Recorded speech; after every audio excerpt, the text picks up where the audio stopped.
We should start more simply, is that? Start simply. Do what you know. Use your talents. Practice.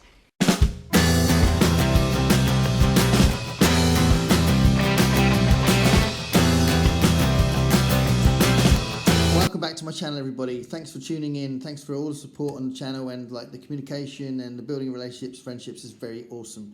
So this is the New Year book tag, and it's all about looking at next year, which is quite cool. I haven't been tagged. I've been inadvertently tagged by Read by Fred, just simply because I watched his video. I don't know if he said to everyone to do it, but he's kind of surreptitiously tagged me just by doing it. So shout out to Read by Fred. Hi, Fred. So the book tag for the new year, which is really awesome. I've got some prompts here, and I'll go through them. And the first prompt, what are you most excited about for 2023? So I've got loads going on in 2023. There's 4 big things that I'm doing on the channel. And the first thing that I announced a while back is the Ray Bradbury deep dive. And I'm really looking forward to that. And that's my only exception, by the way, for the Read What You Own challenge, that I am, if I can buy Ray Bradbury things to fill the gaps in, I'm doing that. But other than that, I'm not buying books till I've read 25 books. So the Ray Bradbury thing is one thing. The deep dive into folk tales, fables and folklore, which I'm going to be taking slower, but I'm going to be doing it through the year. I look forward to that, loads. And also the Storathon 2023. So I've been named as a co-host for that now, which is really cool. And the Voxer chat's been really interesting and useful. And I'll be putting some content through the year on history books because of the readathon that we're doing. So please check those videos out on the announcements.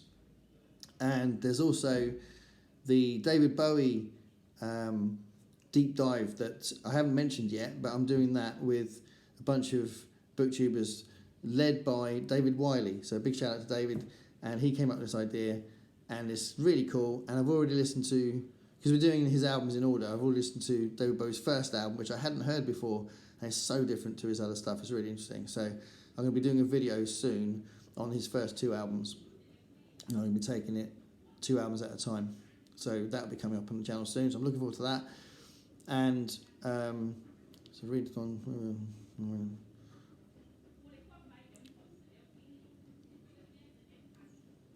Yeah, that's the 4 things. I just thought I might have left something out. Ray Bradbury, folk tales, folklore, fables, the Historathon, and the David Bowie thing. Those 4 things I'm really looking forward to. Second prompt, do you have a Goodreads challenge goal, and why that number? Yes, I think Goodreads is really good for giving yourself a challenge, reminding yourself you're trying to read more, not getting stressed about it, but just having that there as a little nudge. And I've put 70 books down.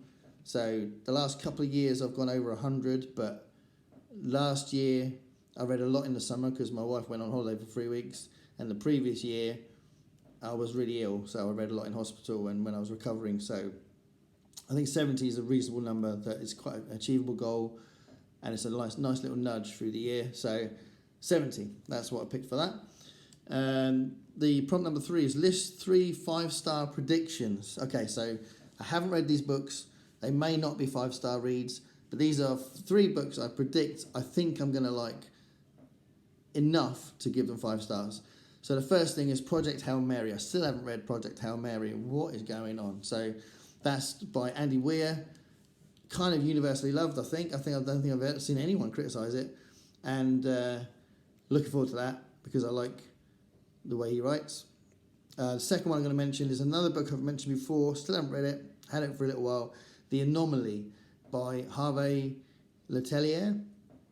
So I really love the concept of it. I think I'm going to love it. I've never read anything by him before though, so it might be a 4-star read because of the writing or something, I don't know. But I'm predicting a 5-star prediction for that. And the third book is Upgrade by Blake Crouch. Still haven't read it. I've been so excited about having it, but I haven't read it yet. So I really like Blake Crouch's stuff, so that's a 5-star prediction for me. So I really need to get on that. The fourth prompt is what genre, subgenre or trope do you want to read more of?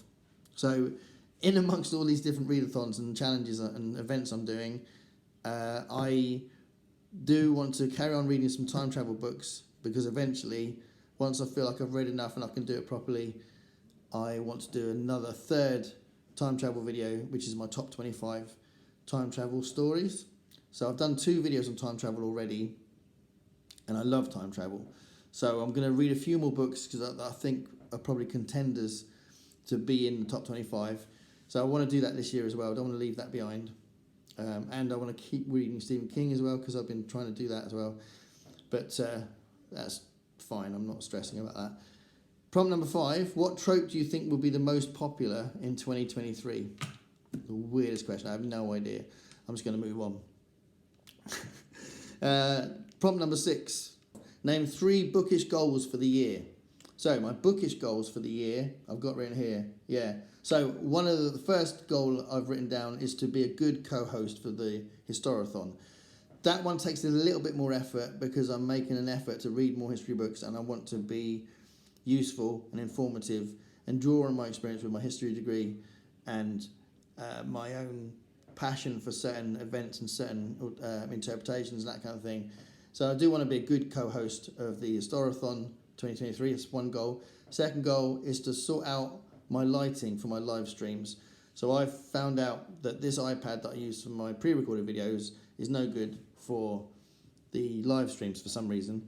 So I use my phone for that, but I need better lighting. So I've received a light for that. So I'm going to try that out. So that's another goal. And then the third goal is to bring in some regular features. So for example, my monthly wrap-up is going to start happening in January. Never done a monthly wrap-up before.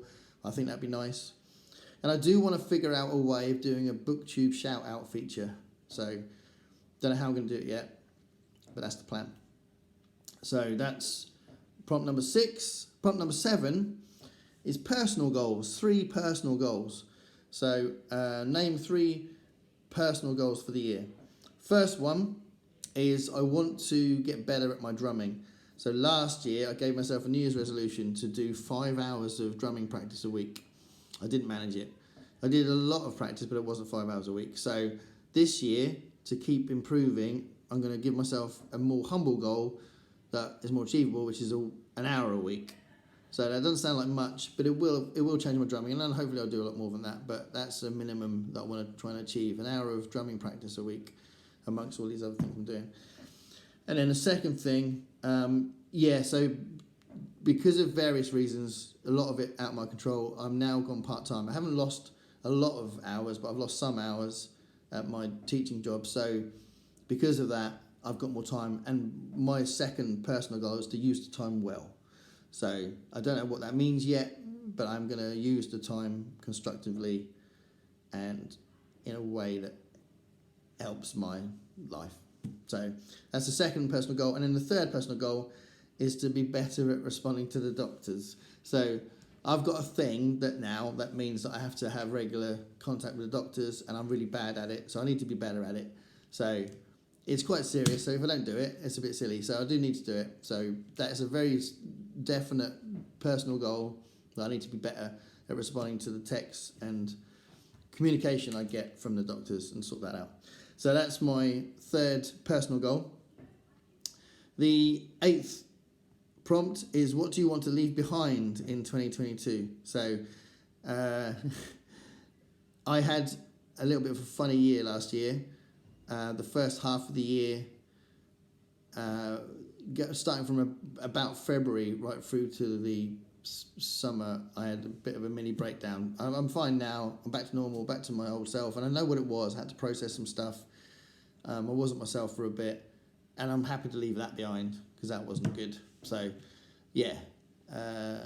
Weirdly, the one thing I could do, because a lot of bits of my life kind of either drifted or fell apart or floated about, but the one thing I could do with these videos for this channel, so this channel really helped me out on that front, which is really cool. So again, the appreciation I have for people watching the videos and commenting and making friends and stuff is partly because last year it really helped out. So there we go. So that's the 8th prompt. So it's a new year. Happy New Year, guys. Thank you so much for all of this, like I've been saying. And 2023 is going to be really interesting. I'm being much more ambitious with what I'm going to read, and I'm normally much more of a mood reader. So we'll figure this out and we'll see what happens. I mean, just a little nudge about the Dick the Halls thing, the Philip K. Dick thing, where I was going to read loads of Philip K. Dick in December. Because I got ill and I didn't end up doing a lot of reading, I'd only read 2 Philip K. Dick books, which I will talk about, but I was going to read a couple more before I did a Philip K. Dick video. So I didn't manage to do what I wanted to do in December. It's fine, not to stress about it. Important not to stress about these things. But it's just an indication that you won't necessarily be able to do everything that you want to do, and it's fine. So have a fantastic year, guys. Please comment below on everything I've said, and see you in a few days. Thanks a lot. Bye.